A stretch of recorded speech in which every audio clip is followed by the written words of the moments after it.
La yazalu, senantiasalah hadzal din, agama ini, qaiman,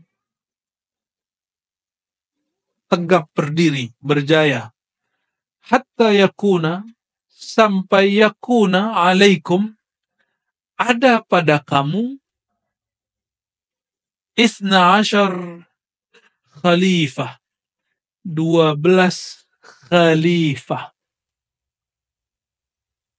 Apa arti khalifah? Khalifah itu pengganti orang sebelumnya. Khalifah tidak pernah diciptakan baginda Nabi Muhammad SAW. Ini perhatikan. Nabi tidak pernah menoskan, mengajarkan, buatlah sistem kekhalifahan. Gak pernah. Cek Quran, cek sunnah, gak ada. Kekhalifahan adalah ijtihad dan ijma ulama sahabat.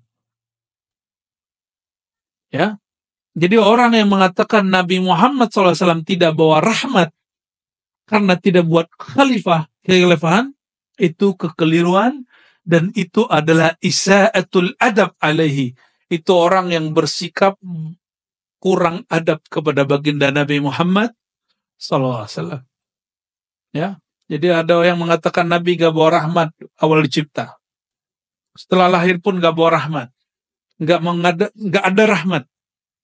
40 tahun diangkat Nabi pun belum. Diangkat Rasul pun belum. Pas di Mekah pun belum. Sampai kemudian buat kekhalifahan. Nauzubillah min dzalik. Yadullu ala jahlihi bihaqqin Nabi sallallahu alaihi wasallam. Nabi itu belum lahir sudah rahmat. Karena sudah ada nur Nabi Muhammad SAW yang membuat Sayyidina Adam naik pangkat.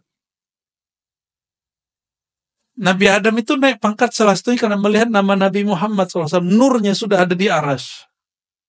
Dan lebih dahulu nur Nabi daripada aras.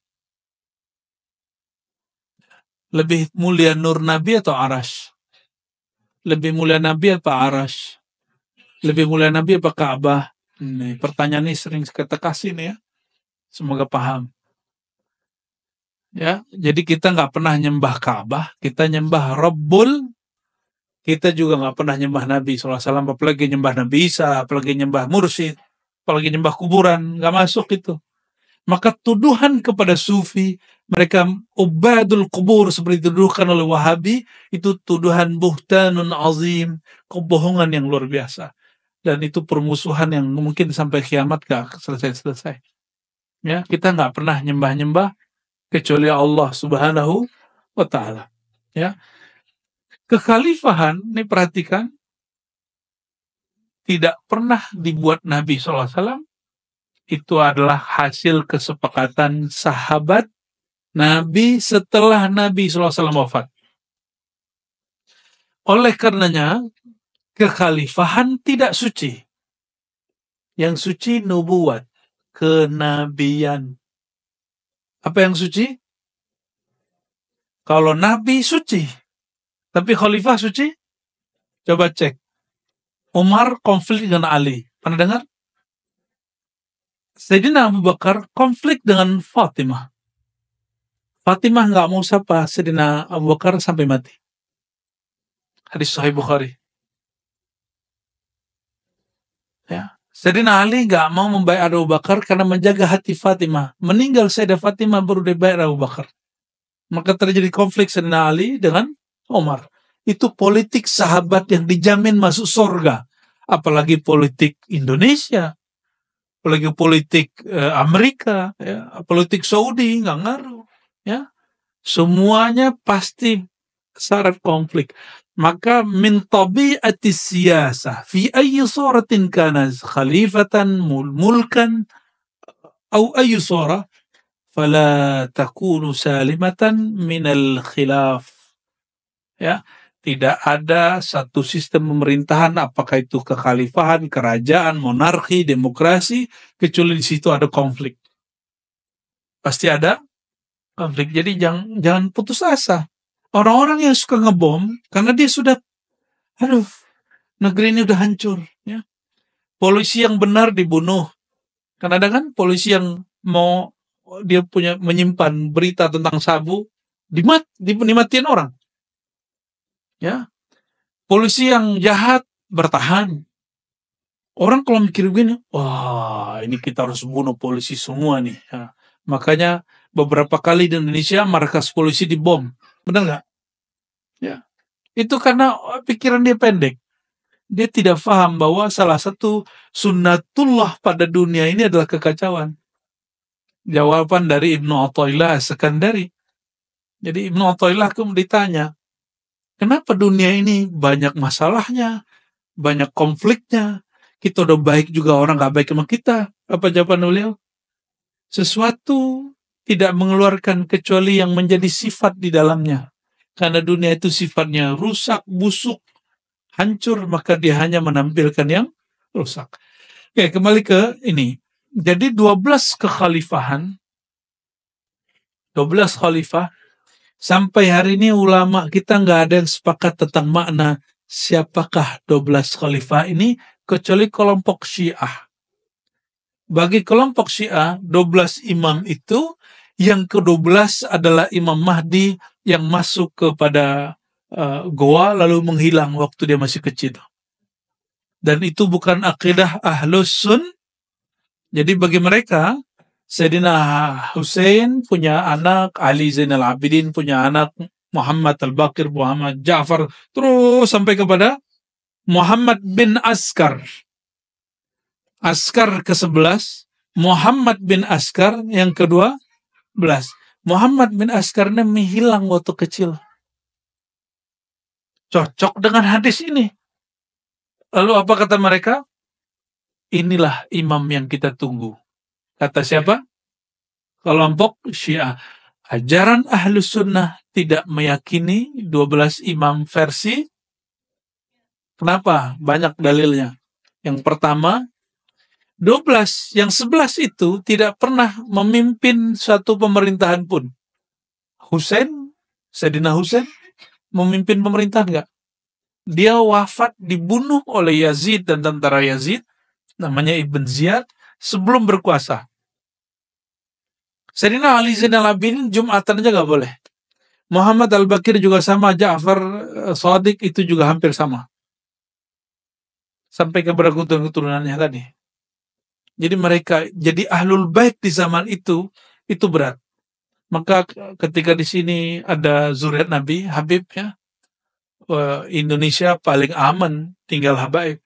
Sampai muncul isu anti nasab Ba'alawi ini ya. Kita nggak ikut-ikutan, ya, kita nggak komentar juga. Kalau pernah ada komentar saya sudah tutup. Ya, kita nggak mau ikut-ikutan konflik. Karena itu bagian dari merusak ukhuwah Islamiyah. Ya, jika membahas nasab merusak ukhuwah Islamiyah, kita nggak usah bahas. Baik. Lalu siapa yang disebut 12 imam ini? Jadi seakan-akan Imam Abu Dawud ingin mengatakan begini, wahai Tuan pembaca, Tuan yang membaca hadis ini, 12 imam itu bukan imam yang dimaksud oleh Syiah. Ya. Masih ingat kisah Bani Israel ketika Sayyidina Musa kemudian membawa 12 perwakilan yang disebut Nuqaba. Ya. Disebut apa? Nuqaba. Maka jika kita merujuk ke sana, Nuqaba ini bisa berarti hidup di zaman yang sama. Bisa juga tidak. Nah, tapi poin paling penting dari kata ini, hadis ini adalah seakan-akan Imam Abu Dawud ingin mengatakan bukan 12 imam versi Syiah itu. Oke?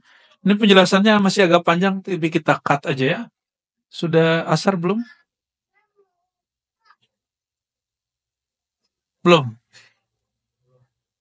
Belum mau atau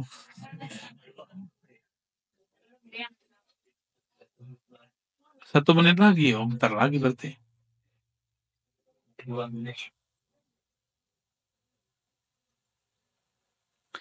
Hadis berikutnya sama. Kayak saya nggak bacakan ya. Kita masuk ke hadis yang setelahnya. Wabila qala haddatsana Musaddad. Kelihatan?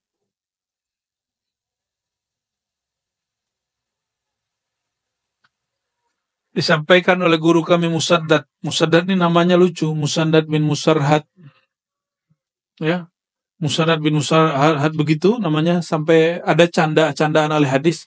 Nama Musaddad kalau dibaca bin Musarhad, bin dan itu semuanya bikin pusing orang Arab. Kata orang Arab itu kalau ada kesurupan langsung sembuh.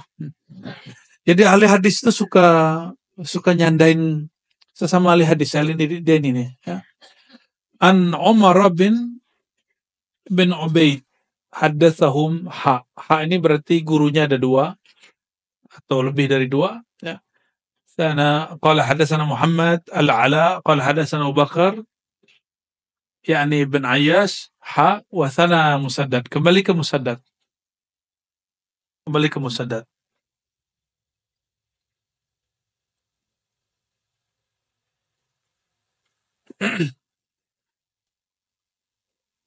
Allahumma shalli ala sayyidina.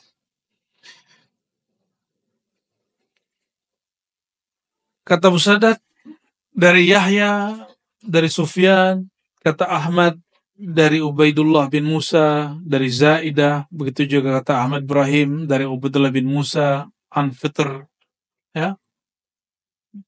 Ubaidullah bin Musa ini dituduh Syiah oleh imam seperti Yahya bin Ma'in, tapi oleh Imam Ahmad dianggap oleh Imam Bukhari dianggap thiqah, ya. Kita nggak akan membahas itu, tapi bahwa ada orang yang tertuduh Syiah di sini satu dua ada, ya.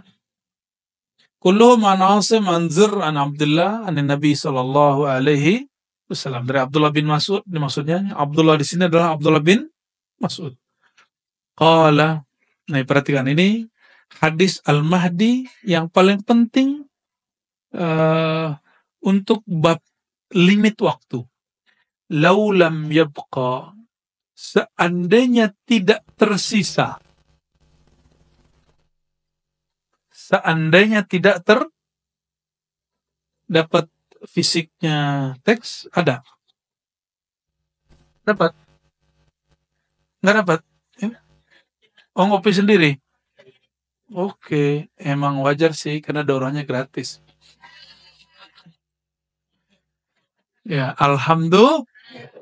Ya, karena saya dapat ilmu ini gratis, jadi saya ingin mengajarkannya gratis. Ya, semoga Allah memberkahi kami yang hadir, yang mengajarnya, kami yang nobel. Lau lam yabqa, seandainya tidak tersisa minat dunia, dari waktu yang ada di dunia, kecuali yaum, satu hari saja,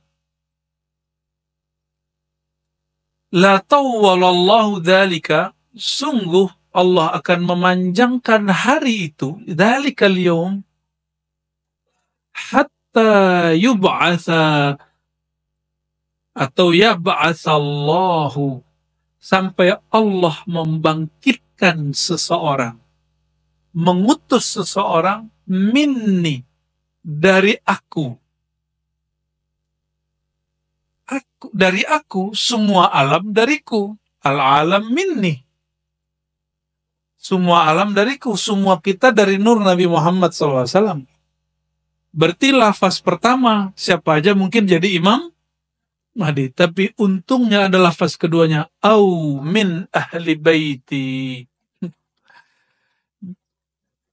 dari ahlu baitku, dari keturunan ahlu bait. Ahlu artinya keluarga, bait rumah tangga Rasulullah SAW. Dan Rasulullah SAW hanya mewarisi, menurunkan keturunan dari jalur Sayyidatuna Fatimah. Maka kalau diterjemahkan, dari keturunanku melalui Fatimah. Nggak ada urusan mau patriarki, mau apa lagi yang dari ibu. Ya, saya di sini lupa, padahal saya orang Padang, orang Minang. Hah? Matrilineal. Allahumma salli ala Sayyidina Muhammad. Ya, yuwati'u. Nah, di sini maka ada dua ahlu bait. Ada ahlu bait nuraniyah, ada ahlu bait nasabiyah. Ahlu bait nuraniyah, semua orang beriman, maka dia ahlu bait Nabi Muhammad SAW, yang oleh Imam Subki, beliau mengatakan apa? Kalau kita baca Allahumma sholli ala sayyidina wa ala ali Muhammad, maka semua orang beriman dapat. Karena keluarga Muhammad, kata Imam Subki, kullu mu'min, kullu muslim. Setiap mukmin. Coba perhatikan. Istri Nabi dipanggil Ummul Mu'minin. Ibu orang beriman. Bapaknya siapa? Abul Mu'minin Sayyidina Muhammad SAW. Itu makna ayat, makana Rasulullah SAW aba ahadin merijalikum. Rasulullah SAW bukan bapak seseorang saja, tapi bapak rohani semua. Bapak semua rohani. Ya, maka kita ada sholawat, kita sebut sholawat Abu Ruh. Abu Ruh, ya. Allahumma shalli ala Sayyidina Muhammad Abir Ruh. Ya, salatu wassalamu alaika ya Aba Ruh. Ya. Yuwati'u, berkesesuaian, ismuhu ismi. Isim dia, nama dia dengan isimku, namaku sama. Wa ismu abihi ismu abi. Tapi di riwayat imam yang lain, ini kalimat ini tidak ada. Ya, ini riwayat yang lebih sahihnya yang ini. Nama dia sama dengan namaku. Pertanyaan, apakah yang Nabi maksud nama itu nama KTP? Nama ID card? Di masa Rasulullah SAW udah ada ID card belum? Ada kartu tanda penduduk? Ada masuk ke daftar Dukcapil yang di pemerintah? Enggak. Nama yang dimaksud di sini bukan nama itu. Yang perlu diperhatikan, ya. Karena kita sering memahami 14 abad lalu dengan zaman sekarang, itu kebodohan. Ya, makna hadis nanti nggak lengkap. Nama apa yang dimaksud? Nah, yang paling bagus menjelaskan tentang makna nama itu Al-Imam Bajuri dalam Hasyiah Akidahnya. Apa makna nama? Nah, jadi si nama ini ada makna.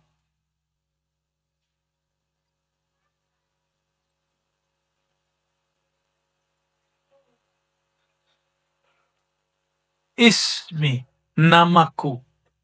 Dari kata ism. Bismillah, dengan nama Allah. Ism dalam bahasa Arab itu ada dari kata sumu. Sumu artinya luhur, tinggi. Ulu. Maka langit disebut sama. Satu akar kata. Orang Arab begitu kayanya mereka dalam berbahasa Arab. Maka sumu disebut uluwud darajah wa ma'rifah. Ketinggian derajat dan ketinggian ma'rifat, pengetahuan.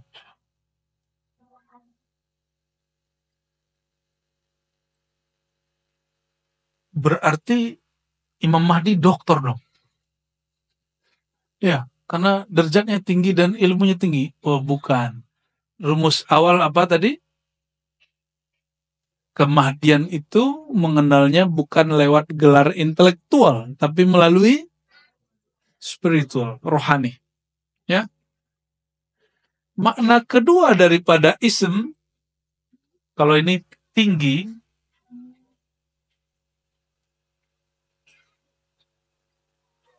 yang kedua makna daripada isim adalah alam, ya. Bahasa Arabnya wasm. Jadi ulama itu mereka bingung, ism kata bismi itu dari sumu atau dari wasam. Apa makna wasam? Ada di bahasa lokal nggak? Wasam. Asam adanya. Wasam berarti alam. Apa arti alam? Tanda. Apa arti alam? Tanda. Jadi kalau kita terjemahin, ismuhu ismi. Nama ia adalah namaku. Ketinggian derajat dan ma'rifatnya dan tanda-tanda yang ada padaku juga ada pada dia. Yang ada pada dia ada padaku. Masalahnya ini setelah dia memproklamirkan dirinya atau belum? Itu masalahnya. Nah, disinilah mentok ahli hadis. Ahli hadis tidak mampu membedakan ini hanya sebatas ini sahih tidak sahih. Bukan tugas ahli hadis mengerti maknanya. Tugas mengerti maknanya ahlul ihsan, ahli rohani. Ya. Ini derajat. Derajat apa yang tinggi di situ? Derajat rohani. Tanda apa di situ? Ini tanda ahli hadis masih kurang connect. Nanti di beberapa hadis sebelum selesai, di situ disebutkan Al-Mahdi, ya, itu aqnal unuf, hidungnya mancung, ya, abhal jubha, jidatnya lebar. Sempat-sempatnya Imam Abu Daud meriwayatkan hadis itu. Tanda ahli hadis mereka terbawa dengan nuansa ism, bahwa tanda-tanda yang dimaksud tanda-tanda fisik. Oke, kita ambil hadis itu. Hidung yang mancung itu pertanda apa? Orang hidung mancung itu keturunan Sunda, Jawa, apa keturunan Arab? Nah, boleh juga lah kita ambil, ya. Tapi apakah semua yang hidung mancung, ya, dia Imam Mahdi? Ini banyak yang mancung nih bukan Imam Mahdi, saya lihat. Banyak zuriat Nabi hidungnya pesek. Saya ketemu malah mancungan hidung teman-teman kita yang bukan habaib. Berarti bukan itu tandanya, bukan tanda hidung. Jadi hidung ini kalaupun iya itu pertanda dia zuriat. Jidat lebar pertanda dia cerdas. Tapi bukan berarti mesti seperti itu, ya. Oke, ini dua hal paling penting dari makna ism. Awalnya agak sulit untuk memetakannya, tapi 2021 alhamdulillah Allah izinkan pemaknaan ini kemudian rampung, ya. Jadi makna ism nama bukan nama kartu ID card, tapi ini nama ketinggian derajat kemakrifatan, nama tanda. Buya Dr. Aldomi boleh ngajar di pasca sarjana karena beliau punya nama gelar, yaitu doktor. Apakah semua saudara-saudara ini boleh ngajar di pasca sarjana, S2, S3? Enggak.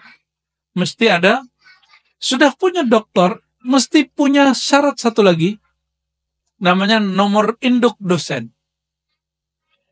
NIDN.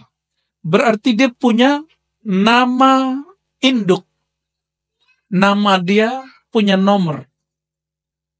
Jika di alam nyata ini ada kenyataan realita begitu, maka ini adalah pertanda bahwa di akhir zaman ada lebih dari satu nama. Maka kita ada kitab Di situ disebutkan 2000 nama Nabi SAW kurang 5. 2000 kurang 5. Nama Nabi Muhammad Sallallahu Alaihi Wasallam. Semakin kenal nama Nabi Muhammad SAW, semakin kenal beliau. Ini baru ilmu nama yang diajarkan ke Sayyidina Adam. Wa 'allama Adam al-asma'a kullaha.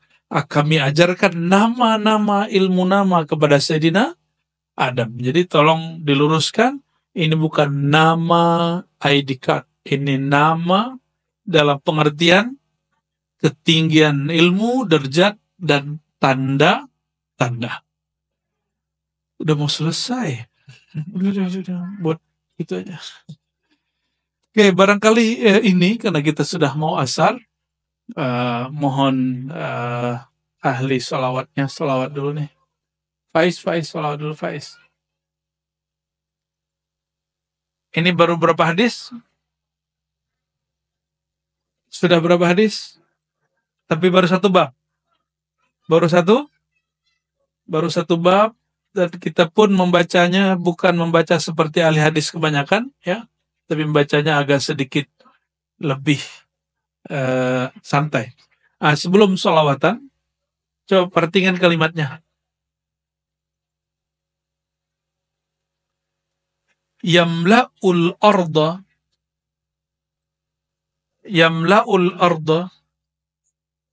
Al-Mahdi itu akan memenuhi bumi dengan qistan wa adlan, keadilan. Kama, ini menjadi limit kemunculan Al-Mahdi. Jadi kalau orang bertanya, kapan muncul Al-Mahdi? Kita nggak berani memberikan tanggal, kecuali itu perkiraan. Jadi kalaupun ada penanggalan, itu hanya perkiraan. Kama muliat, sebagaimana dipenuhi bumi zulman wa jawra, kezaliman. Jadi kalau mau dijawab, kapan Imam Mahdi muncul? Apabila kezaliman memuncak di semua tempat. Sekarang kan belum zalim-zalim amat lah. Ya. Masih bisa makan tuh? Masih boleh makan? Masih bisa tidur beberapa jam setiap hari? Masih dapat hak hari-harian? Masih. Berarti ini belum. Ya.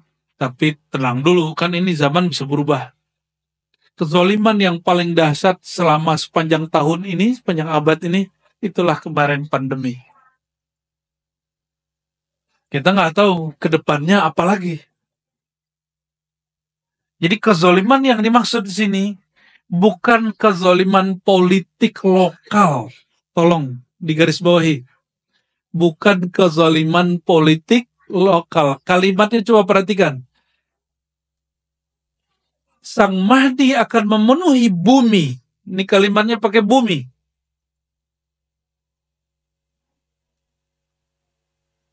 Akan memenuhi bumi. Sebagaimana bumi dipenuhi. Berarti ini yang disebut orang global. Tapi saya nggak suka istilah itu. Apa istilahnya? Pemerintahan global gitu. Saya nggak suka istilah itu.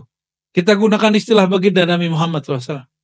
Apabila bumi telah dipenuhi, seluruh bumi dipenuhi oleh kezaliman. Dan kezaliman yang paling parah itu nanti ketika Dajjal 3 tahun berturut-turut menyebar virus dan krisis di muka bumi. Maka nanti tidak ada hujan, orang kelaparan di mana-mana. Jadi itu kezaliman global kalau boleh disebut. Bukan kezaliman Soeharto, SBY dan Jokowi, bukan ya. Ini masih gagal fokus ini. Hadis-hadisnya dibawain ke bab politik. Kalau di Malaysia kezaliman Anwar Ibrahim gitu enggak ada urusan. Ini enggak ada urusan begitu. Kezaliman Salman, Raja Salman dan MBS, Muhammad bin Salman, ya salam ya akhi, bukan itu. Ini kezaliman munculnya dari orang yang paling zalim, yaitu Dajjal.